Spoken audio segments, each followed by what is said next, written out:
Hi guys, this is Hero, and today I have a very important video on the difference between Western and Vedic astrology, okay? Now, this video is a little bit different. Why? Because I had a dream, very profound spiritual dream, and if you've ever had one of these, you're not forgetting them, okay?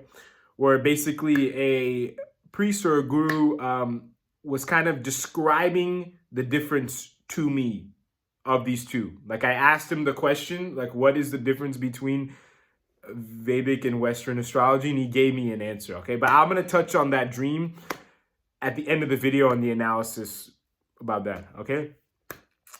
Until then, I'm just kind of going to discuss my analysis on the topic objectively at a deeper level and kind of how I thought of the situation before I had this dream about 4 or 5 months ago, okay? So I'll get started. Now, I'm not going to dive too much into the common general information, okay? Like which system is used, like how one system is used more for like weather or one is used more for this or that. You can just Google this and find out, okay? You don't need to watch my video. But if you actually want to look at things a little bit differently, that's where I like to speak about that kind of my analysis in that way, okay? Not just regurgitate information that I found somewhere else, okay? Actually use my own thinking and what my consciousness has told me, okay?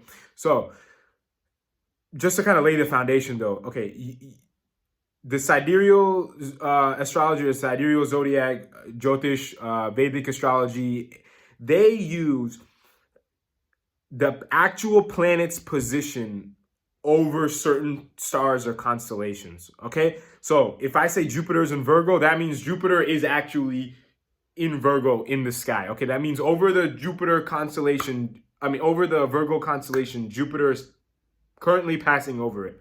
Okay, the Western astrology or tropical astrology, whatever word you want to use for that, it does not do that. Okay, it looks at kind of like there's a fixed point in the sky. And it says, okay, from this to this is Aries. From this to this is Taurus, all the way down to Pisces, okay? So when the stars, like in the sky, or you could say the zodiac belt, kind of shifts slowly over the years, the sidereal system or the Vedic system takes into account, okay? That's why I think like once every 72 years, it shifts 1 degree. Don't quote me on the exact math for that. It's something around this, I think. Okay, but there's a shift that occurs over time. The Western astrology, no, okay? For example, if you, there's certain dates, right? Like if you were born between like June 23rd and July 22nd, you're automatically this sign, which is your sun sign in Western astrology, okay? If you're born from July 23rd to August 22nd, you're this sign, this is your sun sign, okay? Now, let's just say, for example, June 23rd to July 22nd, your sun sign in Western astrology would be Cancer. But that doesn't mean that sun is actually over Cancer, okay? Or let's just use Mercury as an example also, just another sign. In the Western astrology world, if it says Mercury's in Cancer, that does not mean that if you look up in the sky, Mercury is going to be in Cancer, okay? There's about a 75% chance it's actually going to be in the sign before, okay? But just because it hasn't accounted for that shift in the zodiac belt over time, it's giving a different result than how it is. For example, the Vedic system could say, okay, Jupiter's in Virgo, while there's about a 75% chance that the Western system is going to say, no, Jupiter's in Libra, okay? So they're not going to match up. Now, the house placements for both of these are the same, although what each house represents, it's a little bit different. So overall, in Vedic astrology, it's kind of getting away from this a little bit in the modern day, but the Vedic system looks at everything from more of a spiritual standpoint, and the Western system looks at everything from more of a material or modern or physical standpoint, okay? Now, how am I judging to this conclusion? Okay, the Vedic system looks at the actual position of the planets over the stars, okay? So that means they signify that those stars energy is infinite in this universe. Okay, consciousness is everywhere. So they respect that those stars are giving certain energies that when that planet is over them, it receives them, and it's going to affect us. Okay, that's kind of the logic that I get in my head, at least. Okay, or that's what my consciousness tells me. Okay, so they respect more the energies from the actual stars themselves. The Western system doesn't look at the infinite consciousness picture like the Vedic system does. Okay, they're looking at more, okay, how did things shift just in our solar system itself? Okay, and that, in my opinion, is one of the reasons why we look at the outer planets outside of Saturn also, like Uranus and Neptune.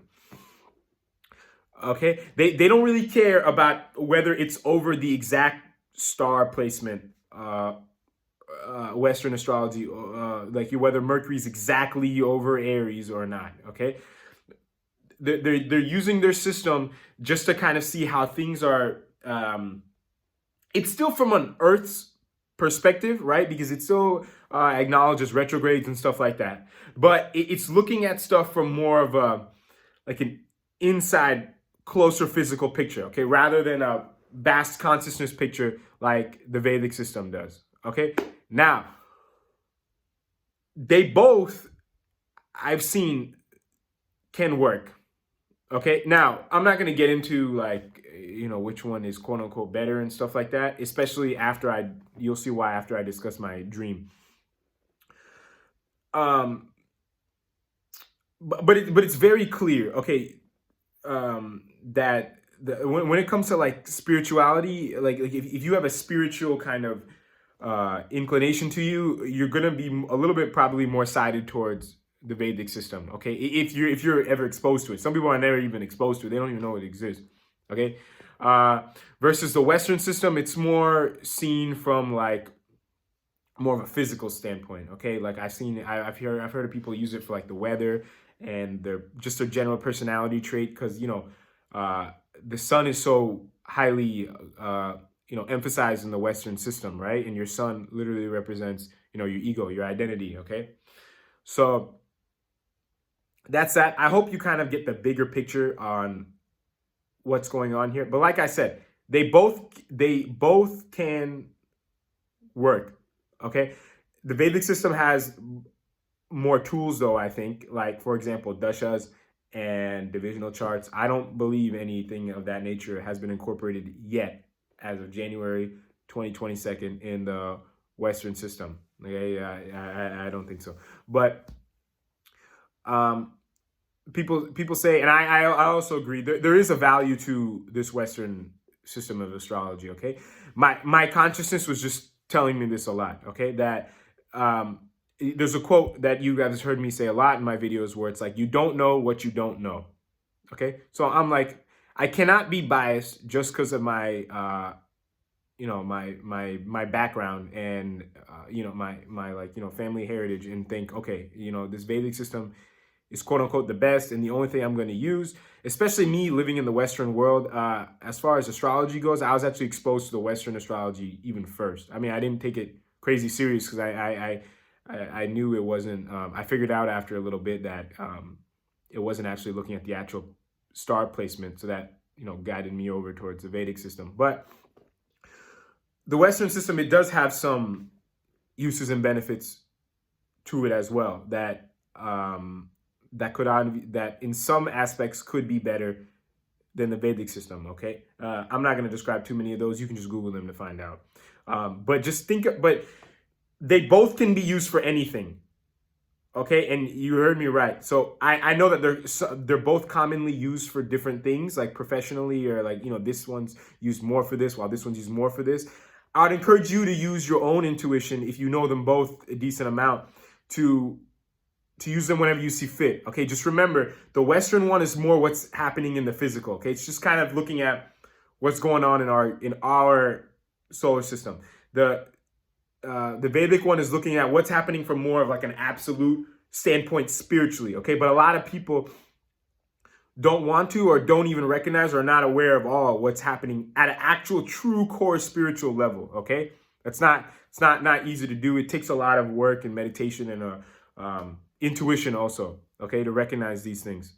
Okay, now I'm hitting about 10 minutes. I can keep going on, but I'll just get to my dream right now, okay? So the dream. So I'm sitting in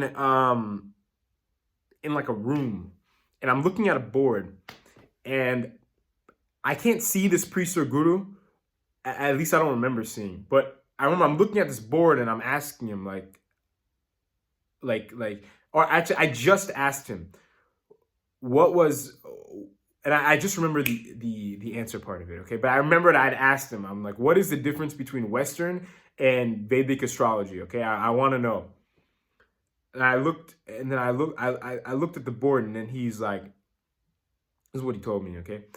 He's telling me, like, I can hear him, I can't see him, but I'm just looking at this board, and what was on the board wasn't that important.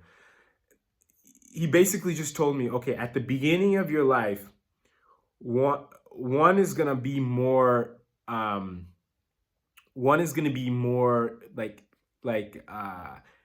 one's kind of personality or life. I forget exactly how he put it, but it resonated with me. But he's like the Vedic chart is gonna be a little bit more profound or accurate. You'll know as far as telling as far as telling the person like how the person is in general. Okay, not from a predictive standpoint what's going to happen, but how the person is in general. The Vedic chart at an earlier age is going to be more better. Okay? And throughout life, because like I said, there's about a 23-degree shift between the tropical zodiac and the sidereal. Okay? The tropical is about 23 degrees ahead. About, it might be a little higher or lower, but it's about 23 degrees. Throughout life, you'll notice themselves, their traits or whatever, is going to slowly shift into the Western chart. You'll notice. And then I was just really puzzled. I was like, I didn't really see that coming. And I woke up, right? And I was thinking about that thing that dream all day, right? So over the months, I pondered about what that could be, and I'm going to share my analysis with you right now because it was me who had the dream. So, like I said, the Vedic chart looks at things from more a spiritual perspective, right? It's literally looking at the energies like in the galaxy themselves that are coming through and affecting us, okay? That absolute conscious effect the universe has on us, right? While the Western is mostly just looking at our solar system, our effect of the planets on us, but just really the effects of contained in the solar system, okay? That tells me personally, okay? I just said the dream, how it happened, just in case you guys use that information however you will and learn however you want based off of what your intuition tells you, okay? But for those of you who want to stick around, my analysis on that is, okay, at the beginning of life, we're all connected to our soul, okay? So our Vedic chart is going to be right on the money, okay? However, over time, as our ego develops, as, we become indulged in the modern world, especially here in the West, we tend to go away from the spiritual side of us, and we go more towards the material physical side of us. Okay, we get more attached to that. We feed more energies into that. So things on that level is manifesting more. Okay, so and it's a gradual process that this happens. Okay, that's why kids are really down to earth, and stuff like that. They're not thinking with their ego and stuff. But throughout time, you notice throughout middle school, high school, if they go to college or throughout their working life, their ego kind of picks up. Okay, so that's what I kind of determined that, okay, throughout time, the Western chart is going to play a bigger factor as you get older. Okay. And like I said, this is a gradual process that occurs at birth. Okay. Your ego picks up and everything, and the Western chart becomes more profound. Now, here's a catch. That he said, like the person in the dream, the priest, guru, whatever. I honestly forget what he looked like, but I knew it was a priest. I just have I know it was a priest or a guru. He said this will happen for most people throughout life. Now, if you are spiritual, and keep in mind, I don't even know how I feel about this dream. Okay, like if we're being honest, but this was just a dream I had that I felt like I had to share and just give my own analysis on this, just so I don't leave you guys like what did he just say? I'm not saying this dream is absolute truth. Okay, I'm just sharing this just because I feel like it's important for me and it could be important to you guys, just for your learning experience. Okay, so I just described the general case. However, if you are very spiritual, which most of you guys in astrology are, that timeline isn't going to be as linear where, you know, you slowly pick up your ego throughout life and the Western chart becomes a little bit more applicable, okay? Because once you turn spiritual, like you're connecting more with those spiritual energies and things are starting to manifest and develop more in that area. So now it's like, okay, even though you were kind of leaning you know, the energies in your Western chart were becoming more prominent. Wait a minute, there's like a U-turn that happens, you could say, and it's like, wait a minute, that might not be me. It could be you, like if you didn't like spiritually become aware of whatever, but because that's not the case, your Vedic chart, you'll notice, is a little bit more accurate, okay? And that's also why, like in the East in general, your Vedic chart is going to be a little bit more accurate. While if you live in the West, your Western chart is, just because it's common sense. This is not like an opinion. Okay, people in the East are genuinely overall more spiritual than people in the West. Okay, this is not a debate. So yeah, I think I've said what I had to say about that. Okay, you guys can take it out as it is. You guys can believe it. You guys cannot. Like I said, it's just a dream. I don't even know how I feel about it. Okay, one other thing I will touch on is one other thing before the last thing, the dream situation. So if you become more spiritual, you will notice your Vedic chart gets more, like the energies in there get more activated, okay? But that's why people, and you can look this up. I'm pretty sure I've my research was good. Even professional astrologers like that started with Western, they'll start looking into Vedic more, okay? Because their spiritual intuition and stuff is growing and they acknowledge that portion of things. You'll rarely see it the other way around, okay? You'll really see someone with strong Vedic background that really is like, man, this is a whole bunch of nonsense. This Western astrology, this is the truth. You will rarely see that, but you'll see it the other way around more, okay? Where people just completely ditch Western astrology and they'll dive fully into the Vedic astrology, okay? Now, here's the last comment I want to make. When it comes to this opinion online, there are a lot of people that will form their opinion based off of preconceived biases, including myself. Okay, I'm not you know, someone that is not aware of my own human nature. Okay, so I'm going to give you some of the common, you could say, like preconceived biases that could affect someone's opinion. Okay, first is the typical Indian astrologer who claims that Indian Jyotish is the only method and that's that. Okay, now I'm not saying he can't get accurate like predictions from that Vedic astrology. Okay, but there could, like I said, be a preconceived bias that that's the only thing he's exposed to. He knows that he or she knows that that, you know, Jyotish actually looks at the position of planets in front of this, what there actually are in front of the stars, and that's just what actually rationally makes sense for most people. Okay, so that's person number one. Okay, they're gonna go off of that argument. Person number two is the Indian astrologer who respects Western astrology, but doesn't really use it. Okay. Yeah, I'm just giving you the type of people that you'll come across. Why? Because these people might give you certain information that might mislead you, and they're going to give you this information because they're so attached to their preconceived biases. Okay, and I'll get into that in 2 seconds. And then on the West, you have the people that only believe Western astrology is correct. Believe that Vedic astrology is like the savior, like anybody, any Western astrologer who hasn't realized, you know, the truth of Vedic astrology and has put Western astrology behind is not